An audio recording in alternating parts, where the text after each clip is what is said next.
আসসালামু আলাইকুম সম্মানিত ভিউয়ার্স, আশা করি সকলেই ভালো আছেন।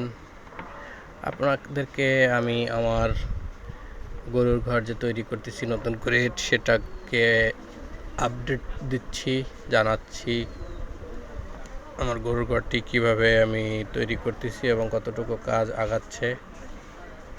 বালি ফিলিং শেষে এখন এখানে বালু ফিলিং করার পরে কাঠের স্ট্রাকচার রেডি হয়ে গেছে, ফ্লোরে ইট বিছানো হয়ে গেল।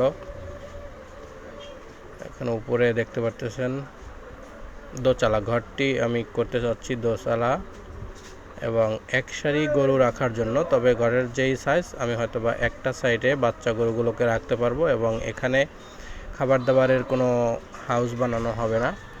খাবার দাবারের ব্যবস্থা থাকবে সামনে ওই রাস্তার দিকে, দেখতে পারতেছেন ওখানে আমার আর একটা জায়গা আছে।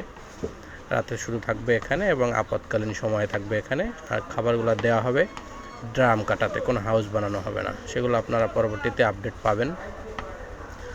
আর এখানে দেখতে পাচ্ছেন ঘরের মধ্যে ইট সোলিং শেষে সোলিংয়ের উপরে বালু দিয়ে প্লাস্টারের মতো করা হচ্ছে।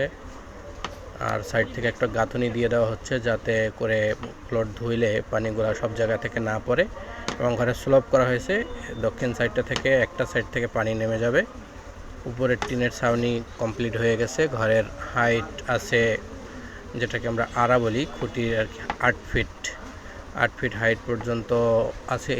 এই যে আড়াটা দেখতে পাচ্ছেন এখানে, তার উপরে তো আরও অনেক উঁচুতে আছে টিন, যাতে গরমের দিনে বেশি গরম না লাগে। তো এই হলো পরিস্থিতি, ঘর রেডি হচ্ছে।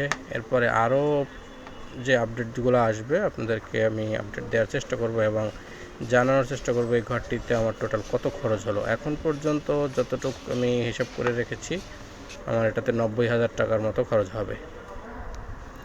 আশা করি সকলেই ভালো থাকবেন।